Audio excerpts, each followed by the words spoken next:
Did she just kiss him? She's kissing him! Oh my God, she's kissing the CEO! The voice shot through the air like a firecracker. Gasps followed, bouncing off the marble walls of the ballroom inside the Gilded Heart, one of Boston's most exclusive restaurants.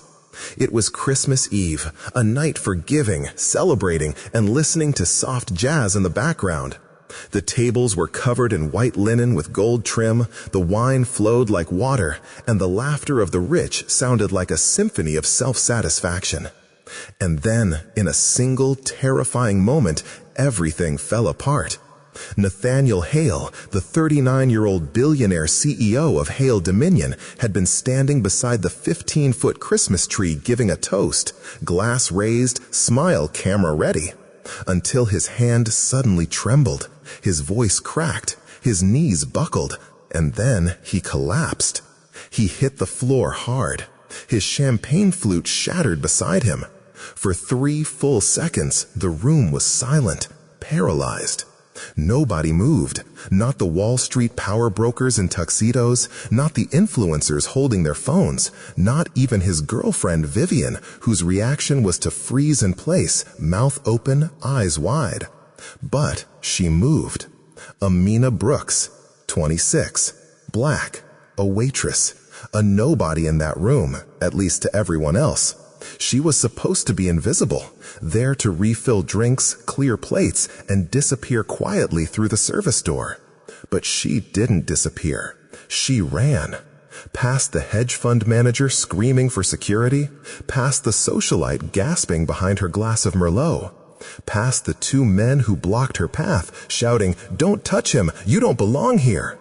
But she belonged exactly there.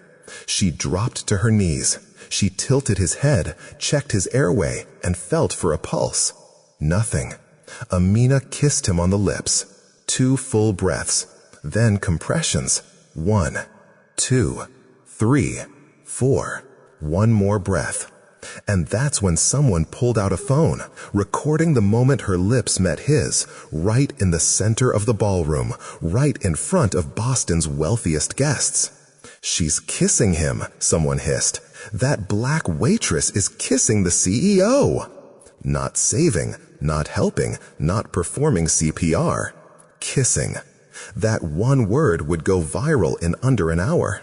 That moment, caught on video, out of context, would ignite headlines. And within 24 hours, Amina's life would be in ruins. But this isn't just a story about a scandal. This is a black story that never should have needed defending in the first place. A story about what happens when a woman dares to do the right thing in the wrong place. A story about power, perception, and the price of stepping out of line when you were never supposed to be seen in the first place. If you've ever been silenced, underestimated, or erased, keep watching.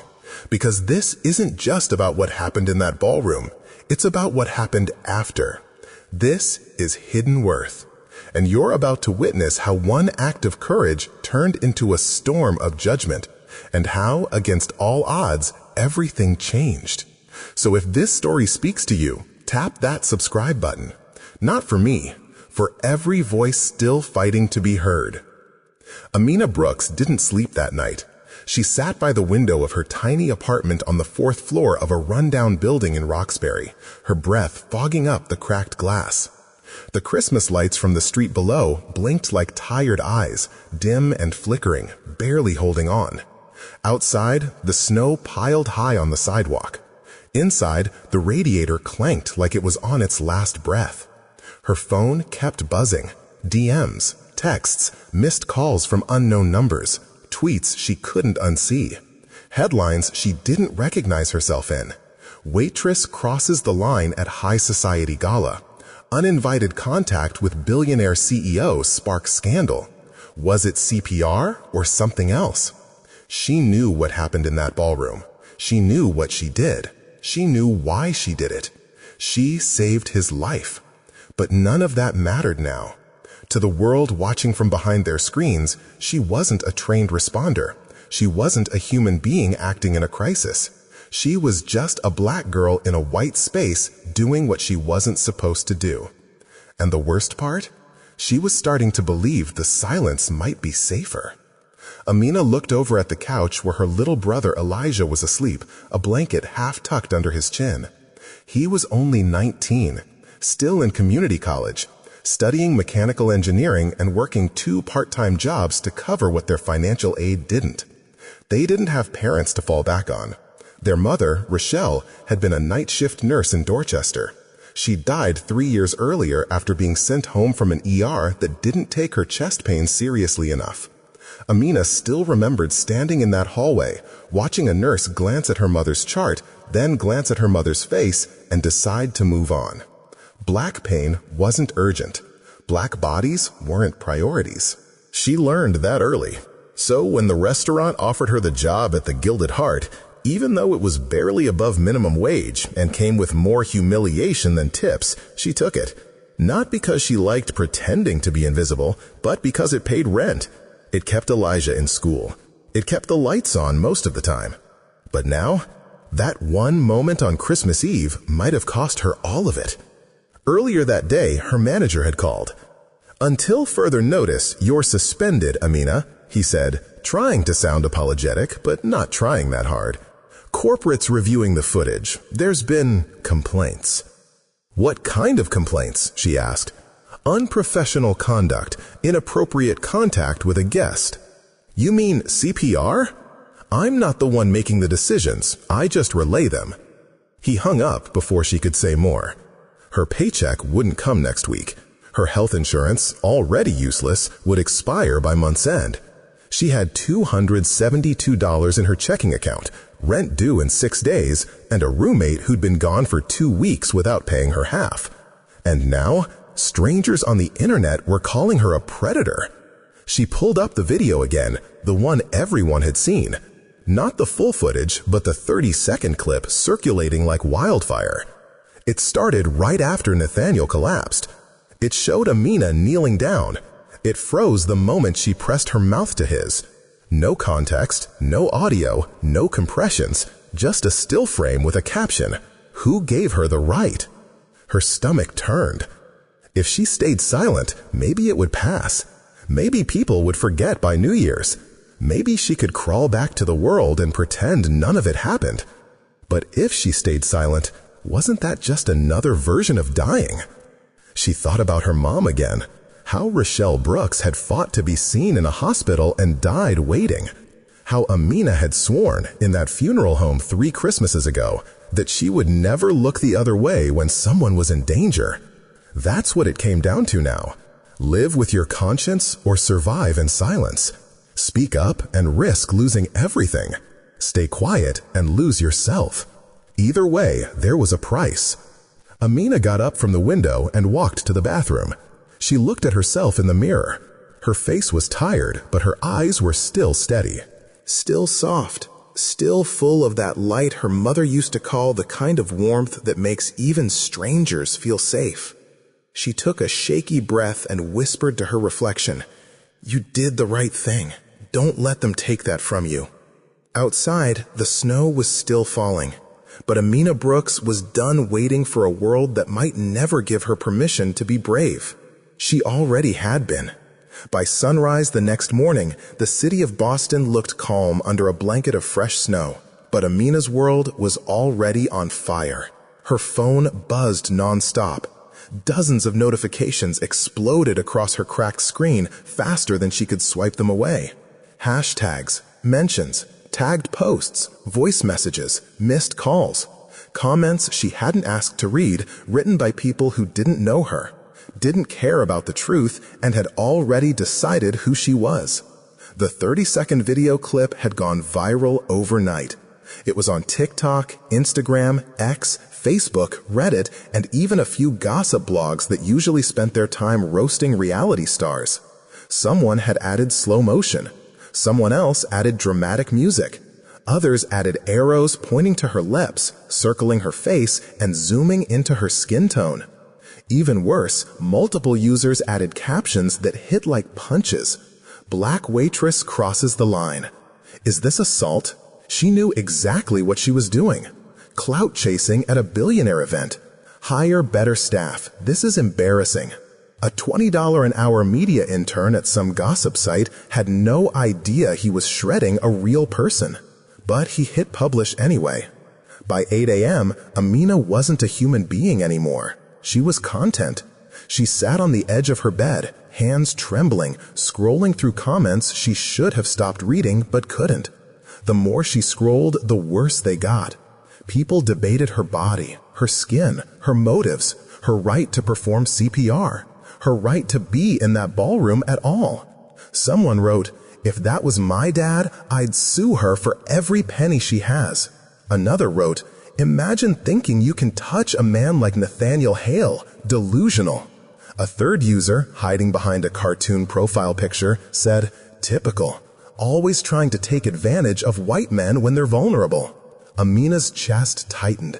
She felt a physical ache spreading across her ribs, heavy and cold, like someone was pressing a block of ice against her heart. Elijah stumbled into the hall, rubbing his eyes, still half asleep. "You okay?" he mumbled. Amina forced her phone face down. "Yeah, I'm fine." He knew she wasn't, but he also knew she wouldn't talk about it. Not yet. Not when he had his finals coming up. Not when she had spent years shielding him from the worst of the world. While she made him breakfast, her phone continued vibrating like a trapped bee. Every buzz made her flinch. At 9:17 a.m., a notification popped up from a major local news station.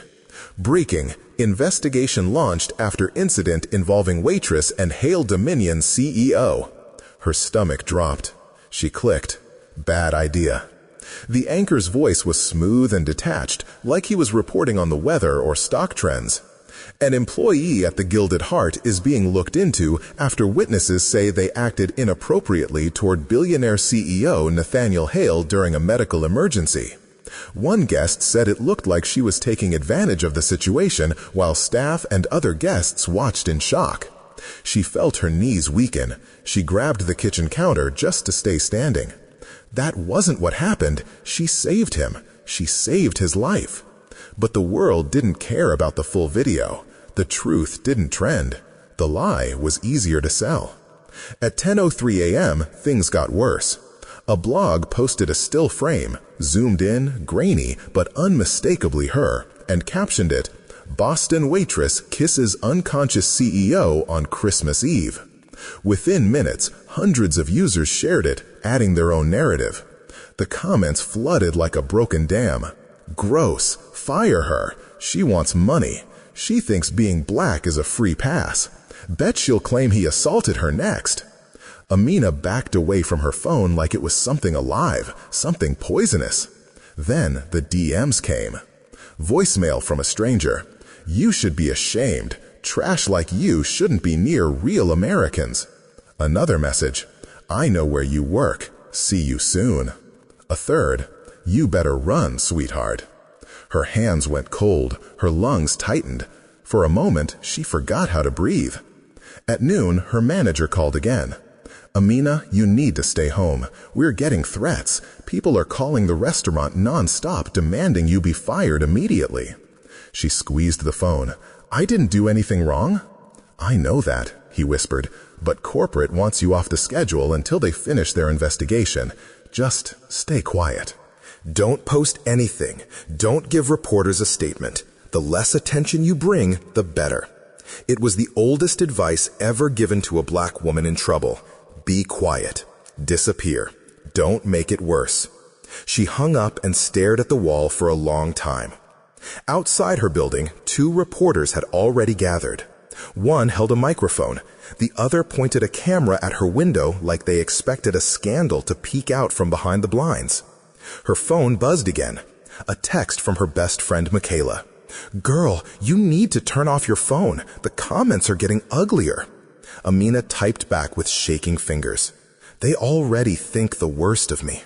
Michaela answered instantly. "Let them think what they want. You and I know the truth." But the truth didn't pay rent. The truth didn't feed Elijah. The truth didn't stop strangers from calling her a predator.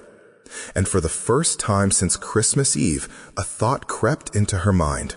Dark, unwanted, and terrifying. Maybe saving him was the worst mistake of her life. The first time Amina Brooks truly understood what power looked like, she was 16 years old, standing in the back room of a department store in downtown Boston, staring at two white police officers who didn't believe a word she said. She had gone into the store with her mother to buy a pair of gloves. It was mid-November, and the chill had already crept into the bones of the city. They didn't have much money, but Rochelle Brooks always tried to keep Amina looking clean, prepared, presentable, ready for the world that was never quite ready for her. Amina remembered holding the gloves in her hands. Soft leather, navy blue, with a small gold buckle on the wrist. She hadn't even tried them on when a tall man in a black wool coat grabbed her shoulder. "You want to tell me what's in your pocket?" he asked, loud enough for half the store to hear. Amina froze. She didn't understand. "My pocket?" she said, confused. "Don't play dumb," he snapped. He was a lawyer, or maybe a banker. White, expensive, and very sure of himself. A man who believed his accusation was enough to make it true. Her mother stepped in, calm but firm. "My daughter hasn't taken anything." The man rolled his eyes. "Right, of course. And I suppose the missing wallet just vanished on its own." The manager called mall security. Security called the cops. Amina was taken into a small back room and questioned for almost an hour. They emptied her pockets, checked her bag. Nothing. No wallet, no stolen gloves, no evidence. But they never apologized. The man who accused her walked out of the store with a shrug and a smirk. The officer said, "Be more careful next time. You matched a description." Amina remembered the fire in her chest, how it burned hot and ugly. She didn't cry. Not then. Not in front of them. But something inside her hardened. It wasn't just about that day. It was what it meant. It was the look in that man's eyes, the ease with which he weaponized his power, his whiteness, his wealth, and the system that rushed to believe him before ever listening to her. It was how no one in the store spoke up, how the white woman by the handbags watched the whole thing and looked away. It was how her mother stayed quiet all the way home, jaw clenched, hands shaking on the steering wheel. That day rewrote something inside Amina. From then on, the phrase "rich white man" didn't sound neutral anymore. It sounded dangerous. It sounded like judgment before facts, like privilege without consequences. Over the years, she got better at keeping it buried. She learned to smile when she didn't want to stay quiet when her stomach turned, and to make herself small in rooms where her skin color made her too visible and her voice not enough. But the anger never left. It was in her posture when she stood near the private dining booths at the Gilded Heart. It was in the tightness of her smile when guests ignored her thank yous. It was in the way her hands clenched every time a customer snapped their fingers to get her attention, like she was some kind of pet or ghost. So when she saw Nathaniel Hale collapse on Christmas Eve, when she saw all those powerful white people just freeze, Amina didn't think. She acted. Because for once, she refused to believe that a black woman stepping in was the wrong move. She refused to believe that silence was safer. And now, the world wanted her to pay for that choice. Now they wanted to remind her of her place. But Amina Brooks had never been good at staying in the place people tried to assign her. And if this world was going to burn her for saving a man's life, she was going to make damn sure it remembered why she did it. The first thing Nathaniel Hale noticed when he woke up was the silence. Not the sterile silence of a hospital. No, this was something else. A deeper kind. A quiet that felt like it was missing something. He blinked slowly, the soft beeping of machines tapping against the edges of his awareness. The room was pale and still, sunlight leaking through half-closed blinds. A vase of flowers sat on a table near the window. Too perfect, too untouched. He tried to sit up. A wave of dizziness hit him like a freight train. "Nathaniel?" a woman's voice said gently. He turned his head. Vivian, perfectly coiffed, tailored coat, pearl earrings. She smiled, but it didn't reach her eyes. "You scared the hell out of us," she said, brushing a hand over his hair. "What happened?" His voice came out hoarse and dry. "You collapsed at the Christmas Eve gala," she said. "Massive cardiac event. They said if CPR hadn't been started right away, we might have lost you." Nathaniel frowned. "CPR?" The words floated around in his head, but they didn't land. "I don't remember any of that," he muttered. Vivian's hand stilled. "You don't remember passing out?" "No." "The paramedics? The hospital?" He shook his head slowly. "Nothing."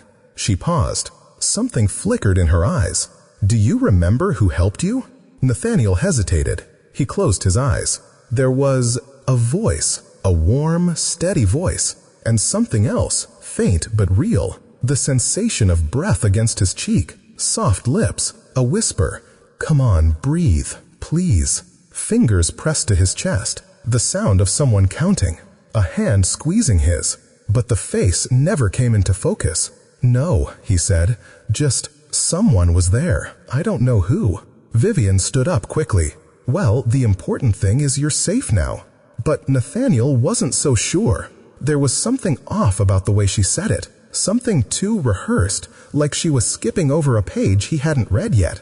Later that afternoon, he asked his nurse for details. "Who did CPR on me?" The nurse looked surprised. "I thought you knew. There's been a lot of press about it." He narrowed his eyes. "What kind of press?" She hesitated, glancing toward the hallway. "A young woman." "She was a waitress at the event. Apparently she acted fast. Saved your life." "A waitress?" He leaned back, eyes narrowing. A memory tugged at him again. That voice, that heat, that steadiness. "Can I see her?" The nurse looked uncomfortable. "I don't think that's possible right now." "Why not?"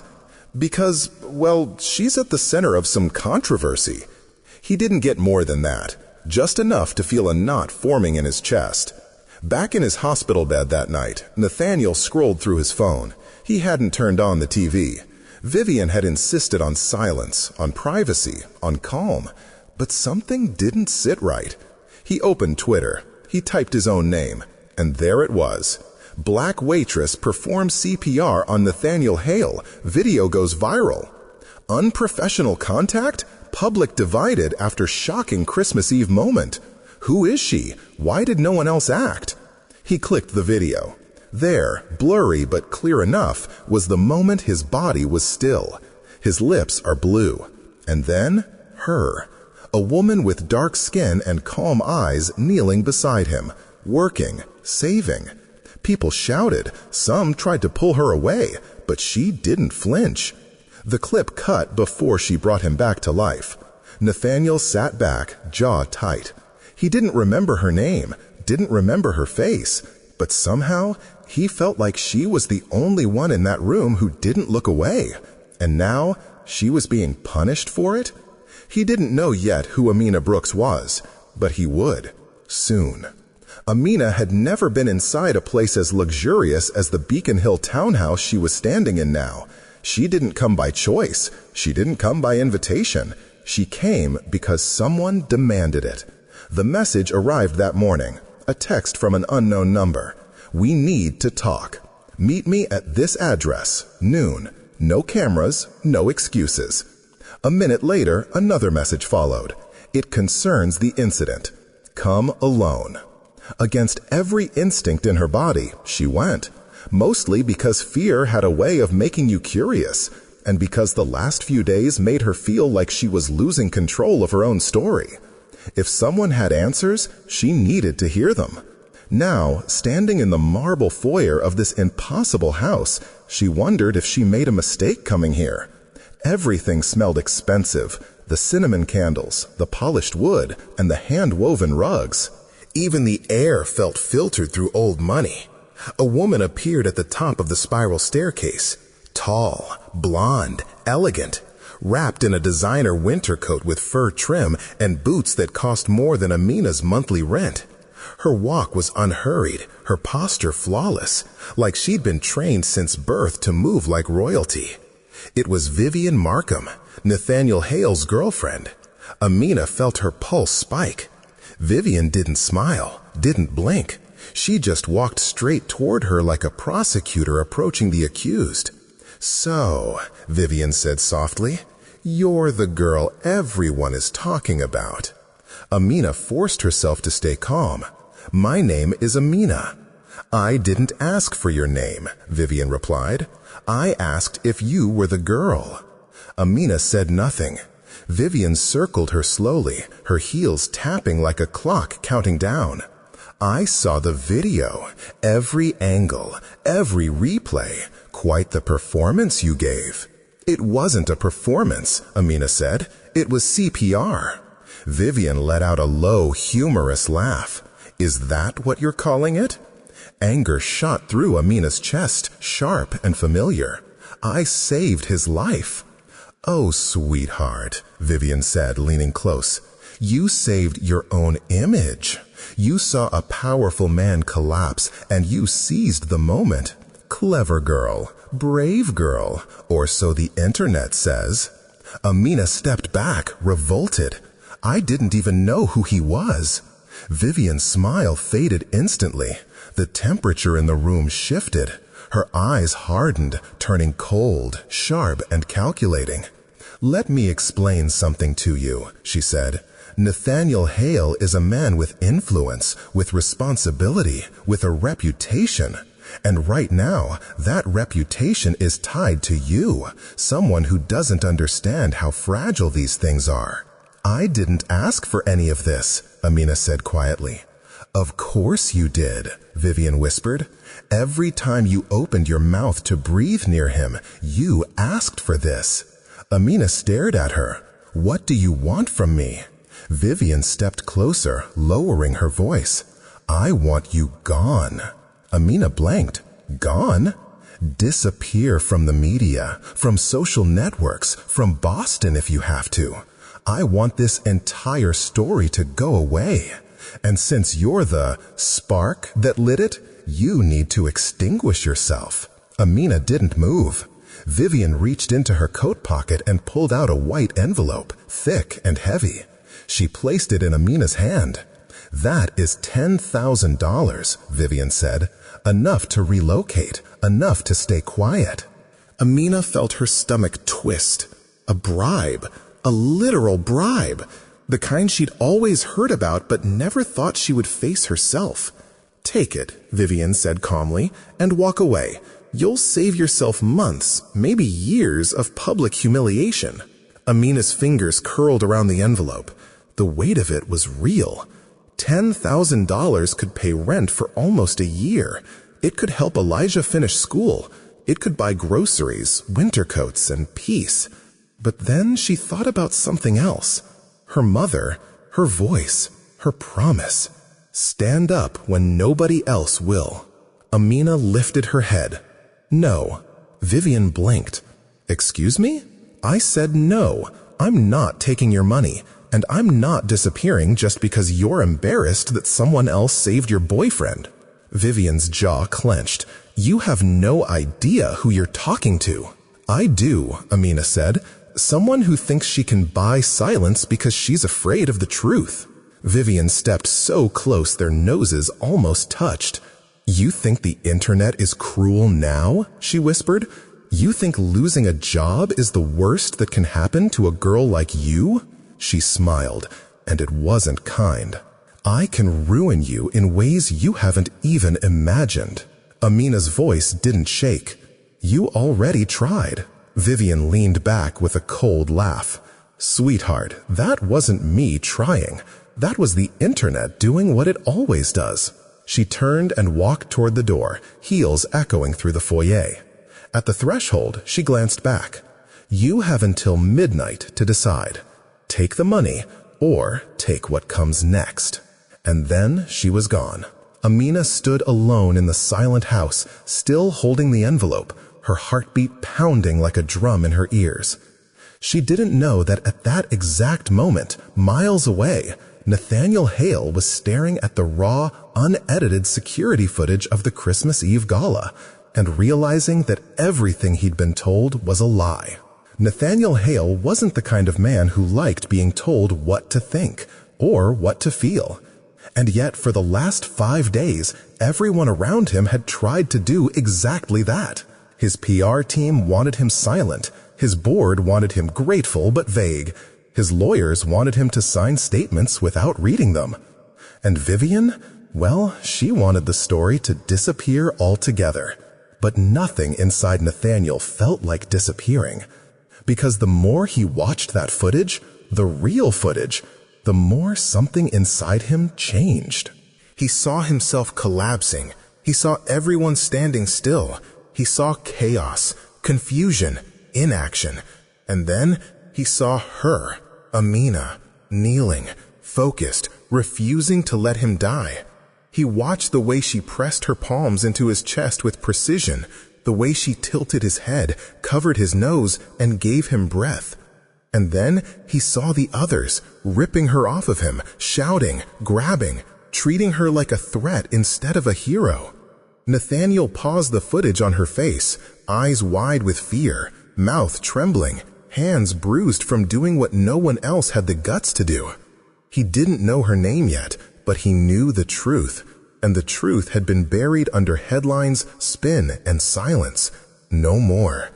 Late that night, he made a call. Not to his assistant, not to his lawyers, but to someone he trusted, his driver, Emery. "Emery," he said, keeping his voice low, "I need a favor, and it stays between us." By sunrise, they had a name, Amina Brooks. By noon, they had an address. It wasn't a penthouse. It wasn't a condo with a view. It was a 4-story walk-up in Roxbury. Peeling paint, cracked windows, a crooked mailbox barely hanging on. Nathaniel stood across the street, watching the building through the window of the parked car. Snow dusted the sidewalk. The sky was pale gray, like it couldn't decide whether to snow again or just stay numb. "Sir, are you sure you don't want me to go up first?" Emery asked. "No," Nathaniel said. "She deserves to see my face, not a messenger." He stepped out of the car and crossed the street, his boots crunching in the slush. He adjusted his scarf, pulled his coat tighter, and took the stairs 2 at a time. The hallway smelled like old carpet and takeout. Faint music came from behind one door. A baby cried somewhere in the distance. Nathaniel found apartment 4B and knocked. No answer. He knocked again. After a moment, he heard footsteps, then the click of a lock. The door opened a crack. Amina stood on the other side. No makeup, hair tied up, the hoodie faded from too many washes. Behind her, he could see a couch, a stack of books, and a tired space trying hard to feel like home. She blinked, confused. "Do I know you?" Nathaniel pulled off his knit cap. "My name is Nathaniel Hale." Silence. Her face froze. "You're the—" "Yes," he said gently, "and you're the woman who saved my life." Amina stared at him, unsure whether to shut the door or slam it. "What do you want?" "Just 5 minutes," he said. "No cameras, no lawyers, no press. Just me." She hesitated, then slowly opened the door. Nathaniel stepped inside, and the warmth of the apartment wrapped around him, thin but real. Amina crossed her arms. "You've got 5 minutes." He nodded. "I've watched the footage," he said, "the full version. I saw what you did, what they did to you after." Amina didn't speak. She just studied him, guarded. "I don't know why it took me this long," Nathaniel continued. "Maybe it was the medication, or maybe I didn't want to believe that a room full of people I trusted would stand still while someone they didn't even know fought for my life." She still didn't say a word. Nathaniel cleared his throat. "They're painting you like a problem," he said, "but I see the truth now. You didn't just save me. You reminded me who I was supposed to be." Amina's voice finally came, steady but soft. "And what does that make me? Your redemption arc?" "No," he said. "It makes you the reason I'm standing here, and the reason I'm not staying silent anymore." He reached into his coat pocket and pulled out a small slip of paper. "This is my personal number, not a public line, not filtered, just Me. If you ever need anything, I want to be there. Amina stared at the paper but didn't take it. You think a phone number makes this better? She asked. You think standing in my apartment means you understand what it's been like to be me this week? Nathaniel's voice was quiet. No, I don't. But I want to. She didn't smile. She didn't soften. But for the first time since the night of the gala, someone looked her in the eyes without flinching. And for the first time, she didn't look away. By the following morning, Nathaniel Hale was done being polite. He stood in front of a full-length mirror in his Back Bay penthouse, adjusting his tie while his assistant Fiona scrambled around behind him, organizing papers, preparing statements, and double-checking press requests. The sunlight poured in through the tall windows, but it didn't make the room feel warmer. Sir, the PR team still thinks it's too risky, Fiona said, placing a typed memo on the glass table. I'm not asking for permission, Nathaniel said, his tone calm but iron hard. I'm done playing it safe. He glanced at the clock.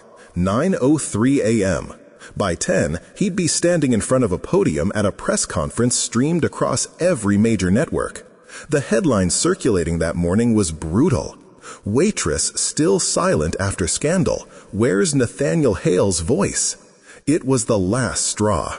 When he arrived at the venue, reporters were already packed into the room, elbow to elbow, clutching recorders and notepads. Cameras clicked as he entered. Some flashed. The buzz of anticipation hung in the air like electricity before a storm. Nathaniel stepped up to the mic and adjusted it. He looked tired but steady, the kind of look that said he wasn't here to dodge questions or play nice. Good morning, he began. I'll be brief. The room quieted instantly. 5 nights ago, during the Christmas Eve gala, I collapsed from a sudden cardiac event. In those crucial moments, as I lay unconscious, I was not surrounded by trained responders. I was not helped by my own security team. I was not saved by the guests I've shared business with for years. He paused. I was saved by a waitress. Cameras clicked faster. Her name is Amina Brooks, he continued, and she performed CPR while the rest of the room stood still. She saved my life. And instead of being celebrated, she was ridiculed, silenced, threatened. A rustle went through the crowd. I've seen the footage, the full footage, not the edited clips. I've read the headlines, seen the comments, and watched the internet reduce her to a punchline. That ends now. He looked directly into the crowd, scanning the faces behind the lenses. What happened to Amina Brooks is what happens far too often to people who don't look like they belong in the rooms they dare to enter. Her only crime was refusing to stay invisible, and for that, she was dragged through the mud. He paused again, allowing his words to land. I am here to say clearly, publicly, and without apology, Amina Brooks is a hero, and I will not allow anyone to rewrite that truth. The room exploded in questions, but Nathaniel raised his hand. One more thing, he added. Effective immediately, Hale Dominion will fund a legal team to assist Mrs. Brooks in any and all matters related to this incident.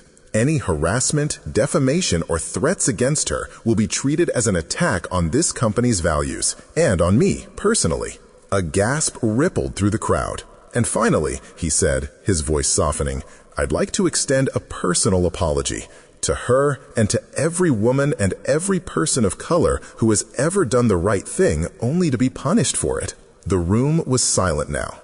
He stepped back from the microphone, nodded once, and walked off the stage. The fallout was immediate. Within an hour, #Amina Brooks Hero trended on every social platform. Clips from the press conference were shared and reshared with millions of views by sundown. News anchors, bloggers, and even late-night hosts scrambled to pivot. Suddenly, Amina wasn't the villain in the story. She was the headline. That afternoon, Nathaniel called her. I know this doesn't erase what you've been through, he said, his voice quiet, but I hope it helps shift the weight. Amina's voice was steady, but you could hear the layers beneath it. Relief, uncertainty, and something dangerously close to hope. "I didn't ask you to fix it," she said, "but thank you for saying it out loud." "People needed to hear it from me," Nathaniel replied, "but they'll remember it because of you." Amina looked out her apartment window as the sun dipped behind the buildings. In the distance, she could see the outlines of Boston glowing gold beneath the evening light. For the first time since Christmas Eve, she felt like she could breathe again, and maybe, just maybe, stand tall without flinching. The press conference changed the narrative, but not everyone wanted the truth. By the next morning, Amina Brooks's name wasn't just trending, it was everywhere. Her photo appeared on front pages, home pages, and even breakfast television. Supporters flooded her DMs with love, calling her brave, inspiring, and fearless. But mixed in with those messages were the other ones, the kind that made her stomach drop, the kind that made her check the locks 3 times before going to bed. At first, it was just words, anonymous comments on forums and social media threads. "You think you're a hero? You're just another race-baiting liar. Next time, let him die. I hope someone teaches you a lesson the hard way." Then came the emails from burner accounts. No names. There's no way to trace them. "I know where you live. You're not safe. You'll be next." She showed one to Elijah, her younger brother, hoping to play it off, but his face went pale. "I think you should tell someone," he said quietly. So she did. She forwarded the worst of them to the attorney Nathaniel's team had assigned her. The firm was professional, efficient, and quick to respond. "We'll inform the police," they said, "and we strongly recommend that you relocate, at least temporarily." Relocate? It felt like a word reserved for witnesses, fugitives, and people who needed to disappear, not someone who had done the right thing. But that night, when Amina got home from work, her first shift back at the diner where she used to waitress before the Gilded Heart, she found something that changed everything. Spray paint. Black letters stretched across her apartment door. Black trash. Elijah was the one who saw it first. He stopped in his tracks and just stood there, keys frozen in his hand. Amina stepped around him slowly. She didn't cry. She didn't scream. She just stared at it, at the violence of the message, at the rage behind it. And then she pulled out her phone, took a photo, and sent it to Fiona, Nathaniel's assistant. 10 minutes later, her phone rang. "Amina," Fiona said gently, "Mr. Hale wants you to come stay at his private property outside the city, just for a few days, until this dies down." "I can't leave Elijah," Amina said instantly. "Of course not. He's welcome too. The house is secure, gated, and off the grid. No press, no threats, just peace." For a long moment, Amina didn't answer. She hated the idea of hiding. She hated the thought of giving whoever did this the satisfaction of knowing they scared her. But when she looked over and saw Elijah quietly wiping the paint off the wall with his sleeve, trying to protect her even when he shouldn't have to, she made the decision. "Tell him we'll go," she said. They packed in silence, 1 suitcase each, some clothes, her mother's old photograph, Elijah's textbook, Amina's journal, just enough to feel like themselves in a place that wasn't home. The black SUV arrived after dark. Nathaniel wasn't driving it himself, but Emery, his driver, greeted them with quiet respect. No cameras, he assured them. Mr. Hale made sure of it. The drive out to Salem was long and quiet. Trees blurred past, and snow collected along the edge of the road like folded linen.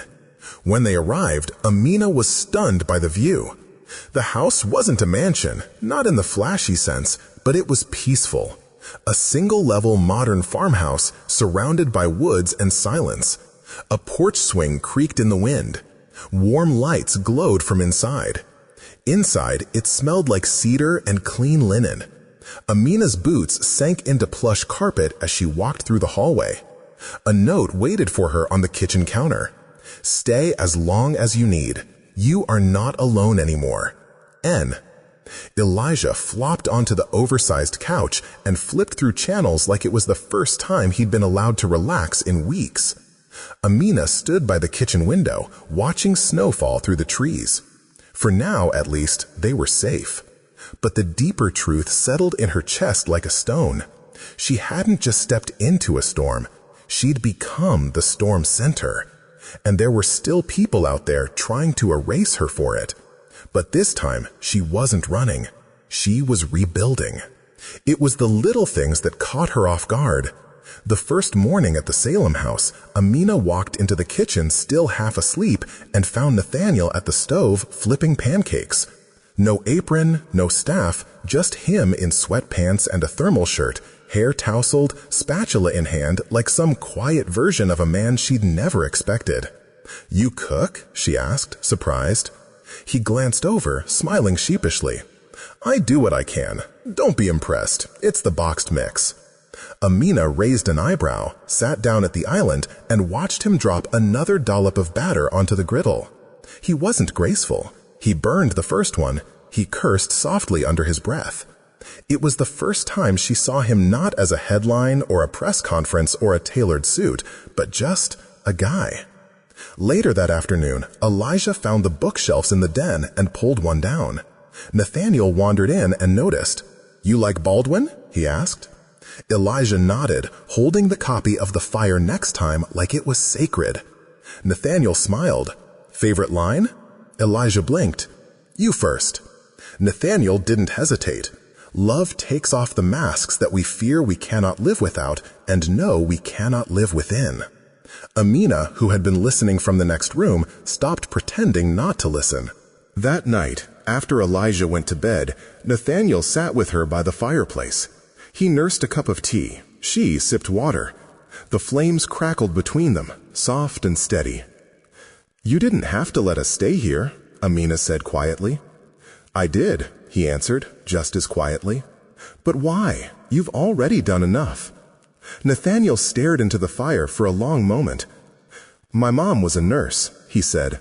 "Black, sharp as hell, kind too. She raised me on her own for a while before she met my dad. I grew up watching her get passed over, overlooked and ignored, even when she saved lives." Amina turned to him, surprised. It was the first time he'd said anything personal. "Did she ever talk about it?" "Not much, but you could see it in her face, in the way she walked into a room, like she was always bracing for something." He paused. "Watching you in that footage, it brought all of that back. The way they treated you, the way they tried to erase you. It felt personal." Amina sat back, processing. "So this isn't about guilt?" He looked at her directly. "No, it's about clarity." She didn't respond right away, but something in her chest softened. This wasn't the man Vivian had described. This wasn't the cold CEO, the strategist, or the brand. This was a son, a human, someone with history and grief and blind spots trying to see again. For the first time, Amina saw Nathaniel not as a billionaire or a man needing saving. She saw him as someone capable of choosing who he wanted to be next. And that was harder to ignore than she expected. Nathaniel didn't talk much about his mother. Most people in his circle didn't even know she was black. His last name, his wealth, his suits, his boardrooms, his father's legacy, they all worked together to blur out the parts of him some people might have judged. But sitting in that quiet living room, with the fire crackling and Amina watching him with a patience he didn't know he needed, the memories came back with startling clarity. "It happened in late January," he began, voice low. "Cold enough to freeze the Charles River. My mom had been sick for days, flu symptoms we thought, maybe pneumonia. She kept brushing it off, saying she had patients who needed her more." Amina listened without interrupting. She could see how carefully he was choosing his words, not because he wanted to hide anything, but because each one carried weight. "She finally fainted while taking a shower," he continued. "I was 17. I called 911, panicking. But when we got to the hospital, everything felt wrong." He paused, jaw tightening. "There was this nurse at the front desk. I remember her so clearly, her blonde bun, her thin glasses, and the way she didn't even look up at first. I was trying to explain that my mom wasn't breathing right, that she needed help, and that she hadn't been able to stand on her own." Amina's hands tightened around her glass. "What did she say?" she asked gently. Nathaniel's voice darkened. "She asked if my mom had insurance, before asking what her symptoms were, before calling a doctor, before even trying to help." Amina swallowed. She knew exactly what that felt like. "And then," Nathaniel said, "she told me the ER was full and that we'd have to wait our turn." His throat tightened. He looked away, eyes narrowing, as if the memory still hurt to hold. "My mother was a nurse," he said. "She worked in ERs for years. She helped everyone. She never turned anyone away. And when she needed help, they asked for paperwork." A log popped in the fireplace. The sound made him blink. "I tried to argue," he added. "Told them she couldn't breathe. Told them she was losing consciousness. I begged." His voice cracked slightly. "And then a man walked in behind us. A white man, maybe in his 40s, in a suit, holding his arm like he sprained it. Barely an emergency. He didn't even need to speak. The nurse saw him and immediately waved him in the back." Amina's chest tightened. She felt the old anger, the kind she'd carried for years, rise inside her too. "What happened next?" she asked softly. Nathaniel breathed in slowly. "My mother collapsed in the waiting room," he whispered, "right into my arms. Only then did they react. Doctors ran out, nurses scrambled. They tried CPR, tried everything." Silence. "But it was too late," he said. "By the time they moved her, she was gone." Amina's breath hitched. "I'm so sorry," she murmured. Nathaniel nodded once, eyes lost in the fire. "I wanted to burn the whole system down," he said. "I wanted to scream, to sue, to fight. But my father, he didn't want the scandal. He said we should grieve quietly. He said conflict wouldn't bring her back." Amina felt tears sting her eyes. "And did it? Staying quiet, did it help?" Nathaniel let out a small, broken laugh. "No, it didn't help. It only made me feel like I betrayed her." He looked at Amina then, really looked at her. "You standing up for me, fighting for me, it reminded me of her. And watching people try to silence you the way she was silenced," his voice softened, "I couldn't let that happen again. Not to you." Amina felt something shift inside her, a realization, deep and steady. Nathaniel's crusade wasn't pity. It wasn't ego. It wasn't guilt. It was grief. It was a memory. It was a son trying to rewrite the ending he never got to change. And for the first time since Christmas Eve, she saw him not as a CEO standing in front of flashbulbs and microphones, but as a boy who had once held his mother in a waiting room, begging the world to care. The snow had started falling again, soft and slow, like a silent confession from the sky. It was Christmas Eve, exactly 1 year since the night Amina Brooks pressed her lips to a stranger in a desperate attempt to save his life. A moment that changed both of them in ways neither could have predicted. Now, 12 months later, they stood together on the back porch of the Salem house, bundled against the cold, steam curling from their mugs of mulled cider, firelight flickering from behind the glass doors. Everything had changed. Nathaniel was no longer just a billionaire headline. Amina was no longer just a waitress.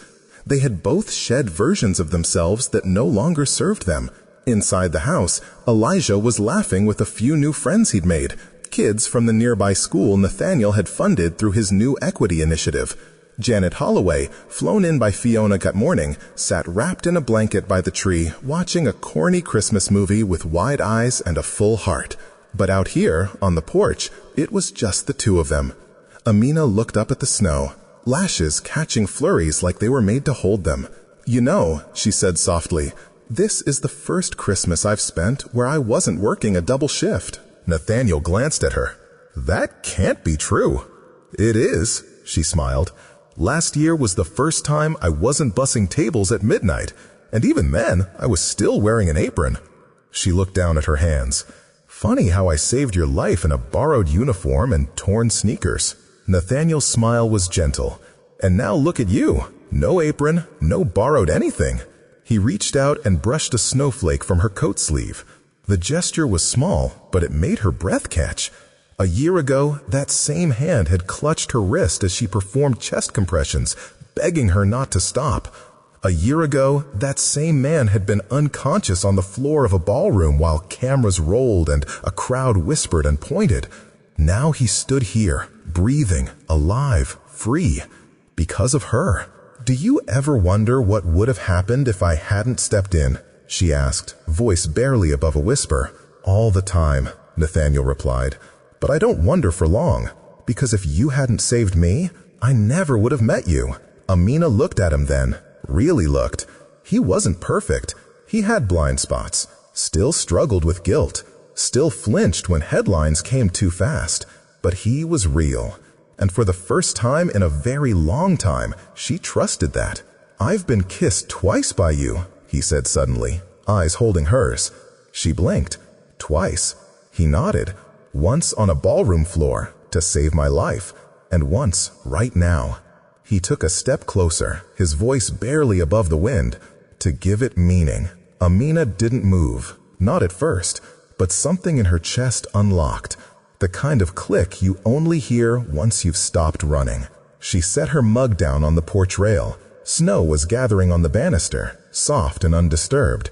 Then, slowly, carefully, she stepped forward. Their lips met, not in chaos, not in fear, not in front of gasping crowds, but in the stillness of a December night, beneath a sky full of snow.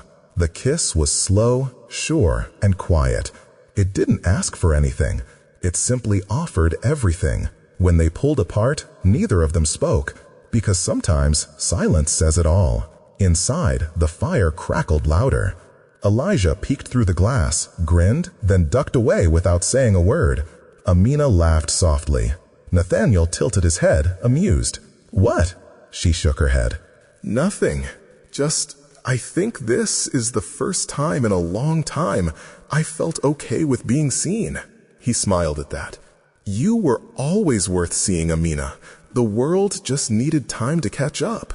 They stood there, side by side, as the snow fell thicker. Not as a billionaire and a waitress, not as a scandal and a survivor, but as two people who had chosen, fully, freely, to show up for each other. Amina turned to him again, her smile soft and sure. "Merry Christmas, Nathaniel." He squeezed her hand. "Merry Christmas, Amina." 2 weeks after Christmas, Amina Brooks found herself standing in front of a long mahogany conference table inside Hale Industries headquarters. This time, not as a server, not as a scandal, and certainly not as a silent bystander. She stood there as a leader. The table was filled with executives, department heads, and newly appointed community liaisons, all handpicked by Nathaniel for a reason. They weren't just decision makers. They were the culture shapers, the policy setters, and the people who would either uphold or dismantle the silent biases that had festered in the company for years. Nathaniel stood at her side. He wasn't the center of the room anymore, and that was intentional. "This," he said, "is Amina Brooks, and starting next month, she'll be spearheading our new bias training and inclusion education across every department." There was a pause. Not out of resistance, no one dared after the headlines, the scandal, and the press conference, but out of curiosity, out of unfamiliarity, out of the silent question lingering in the room. A former waitress. But Amina didn't flinch. She met their eyes. She let the silence breathe. And then she spoke. "I'm not here to give you a lecture on what you already know," she began. "I'm not here to shame anyone. I'm here because I've lived it. I've been the one ignored, talked over, and dismissed. I've been the one seen as disposable. And I've seen what happens when no one checks that system." She took a breath. "But I've also seen what can happen when people decide to change. Real change. Not for PR, not for applause, but because it's right." A few executives shifted in their seats. One nodded slowly. Another took notes. The first step, Amina explained, was listening. The program she'd built, officially named Project Ground Level, would bring in outside facilitators from grassroots racial justice and labor equity groups. But more importantly, it would include Hale's own lowest paid staff, janitors, kitchen workers, night shift security, and former employees like herself. They wouldn't just be case studies, they'd be teachers. I want the executives to hear the stories from the people who clean their offices, Amina said, not to empathize, not to nod politely, but to understand what it's like to walk the same halls with a badge that means something entirely different. Nathaniel watched her, arms crossed, proud but quiet. This wasn't his stage, it was hers now. Outside that meeting room, Hale's brand had shifted almost overnight. The company's public trust, once fragile, was climbing again. But Nathaniel wasn't satisfied with optics. He wanted infrastructure. So the board approved Amina's full-time position as Director of Bias Awareness and Workplace Equity. It came with a department, a discretionary fund, and, at Amina's request, a community partnership office with open-door hours. She didn't want to hide behind glass walls. She wanted to sit where the people sat. 1 week after her appointment was made public, she held the first listening circle. It wasn't glamorous. It wasn't flashy. It was a folding chair set up in the employee break room with a pot of coffee, a box of tissues, and a handwritten sign that read, "Speak, you're safe here." Janitors came. Receptionists came. A single mom from the night security shift cried when Amina remembered her name without needing to check a roster. Bit by bit, trust was built. And within a month, the most unlikely thing happened. Department heads started showing up too. Not because they were mandated, but because word had gotten out. The girl who kissed the CEO was changing the entire system. Only this time, she wasn't doing it with CPR. She was doing it with courage. It started with a glitch. One of the IT analysts assigned to Project Ground Level flagged a strange metadata discrepancy during an internal audit of archived footage and internal communication logs, something that had been overlooked in the chaos months ago when the edited ballroom footage first went viral. The analyst, a quiet young woman named Lourdes, had been reviewing server activity from December 24th, the night of the Hale Industries holiday gala, when she spotted it. A file exported from the security feed, trimmed to just 43 seconds, showing Amina performing mouth-to-mouth on Nathaniel. No lead-up, no context, just the moment that launched a million assumptions. But what caught Lourdes' attention wasn't just the edit. It was the timestamp on the file creation and the IP address tied to the export. It led to a private office workstation on the 34th floor, Vivian's floor. Lourdes didn't jump to conclusions. She submitted the findings up the chain, as protocol demanded. But within 24 hours, the file had reached Nathaniel's inbox. He didn't open it right away. The name on the audit report made his chest tighten. Vivian Hale, his cousin, the woman who had stood by his side during press conferences, who had wept at his hospital bedside, and who had defended the company's swift and impartial investigation into the CPR incident. Nathaniel closed his laptop and stared out the window for a long time. By morning, he had called an emergency meeting, just 3 people, himself, Fiona, and Amina. He didn't sugarcoat it. "It was Vivian," he said flatly. "She's the one who leaked the edited video to the press." Amina sat still, silent. The only sign of reaction was the way her fingers tightened around her pen. Fiona looked stunned. "But why?" she asked. Nathaniel exhaled through his nose. "I think she saw what I didn't, that my public image would only survive if I distanced myself from the controversy. And maybe she thought she was protecting the brand. By destroying mine?" Amina said quietly. He turned to her, guilt plain on his face. "I didn't know, Amina, I swear to you. But now that I do..." He stood. "She's finished." That afternoon, Vivian was called into a private boardroom. Nathaniel didn't yell. He didn't rage. He simply showed her the file log, the metadata, and the correspondence from a third-party PR firm confirming receipt of the anonymous clip. "Did you think this would never come back to you?" he asked her, voice tight but calm. Vivian didn't deny it. "I did what I had to do," she said. "You were spiraling. That woman, she was a threat to everything you've built. One kiss in a ballroom, and the entire board started asking questions. We were hemorrhaging credibility, Nate. I made a calculated decision." He stared at her. "A calculated decision to ruin someone's life? To protect yours?" she snapped. But Nathaniel didn't flinch. "No, you weren't protecting me. You were protecting the power you thought was slipping out of your hands. He pushed a sealed envelope across the table.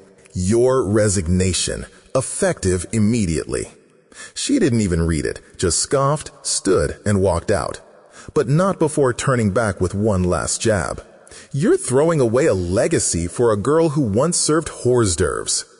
Nathaniel didn't answer, because he knew now that girl had served far more than food. She had served him truth when no one else dared. The auditorium wasn't grand, just the company's downtown training center repurposed for a new kind of gathering. Folding chairs, string lights, and a small wooden podium. It was simple, but powerful. Amina stood behind the podium, her notes resting in front of her, though she barely glanced at them. The room was full, janitors, executives, interns, managers, and even people from outside the company who had followed her story. Nathaniel sat in the front row, his hands folded in his lap, watching her with a quiet kind of pride that didn't need to be said out loud. Amina cleared her throat. I used to think that justice was something that only lived in courtrooms or protest signs. That fairness was a word people said when they didn't really mean it. And that people like me, black, working class, invisible to most, were just meant to endure, not to lead. She paused, letting the weight of that sit. But I've learned something. Not all change starts with a megaphone. Sometimes it starts with breath. She looked over at Nathaniel. 1 year ago, I gave CPR to a man I didn't know. I did it because it was right, because I saw a human being in trouble, and I didn't stop to calculate what it might cost me. There was a hush across the room. Not one phone rang. Not one person shifted in their seat. And the truth is, that one act, one moment of choosing life over fear, set off something I never expected. It didn't just save his life, it revealed the cracks in a system. It forced people to look where they had always looked away. She smiled, not bitter, but brave. This company is changing. Not because of PR, not because of headlines, but because we decided to stop letting silence do the talking. She picked up her notes, but then let them fall. Your story matters. Your voice matters. And no one, no job title, no salary bracket, no last name gets to tell you otherwise. The applause didn't come in one wave. It built slowly, from the back, until it filled the room with the kind of sound that made people stand. And they did. One by one, every single person rose. Janet was crying. Fiona wiped her eyes. Even Nathaniel looked like he was fighting something in his throat. Afterward, Amina stepped off the stage and into a crowd of hugs, handshakes, and thank yous. But her eyes kept coming back to the kids sitting in the back. Young black and brown teenagers from the city's youth equity program, watching her like she was something more than just an employee, maybe even a blueprint. That night, as she sat on the rooftop terrace of her apartment, snow flurries drifting over the city skyline, Amina turned to Nathaniel and asked quietly, "Do you think it was all worth it?" He looked at her, then out at the skyline. "Every bruise," he said, "every headline, every hard conversation." He turned to her. "You didn't just change Hale, you changed me." They sat in silence for a while, the kind of silence that doesn't ask for filling. Then Amina pulled her knees up to her chest and whispered, "I hope people watching us know they can do it too." Nathaniel nodded. "I think they will." And maybe that's what the story is really about. Not every hero wears a suit. Sometimes they wear an apron and carry a tray. Sometimes they get knocked down, judged wrong, or made fun of, but they still get up. Because the world only changes when regular people do something amazing, like choosing honesty over comfort, truth over silence, and love over fear. Don't just scroll past if this story moved you or made you feel seen. Tell someone, say something, and sign up for Hidden Worth to get more stories like this, where dignity wins, justice lives, and the underappreciated finally rise. Because everyone has a story to tell. And sometimes the most powerful ones are right in front of you.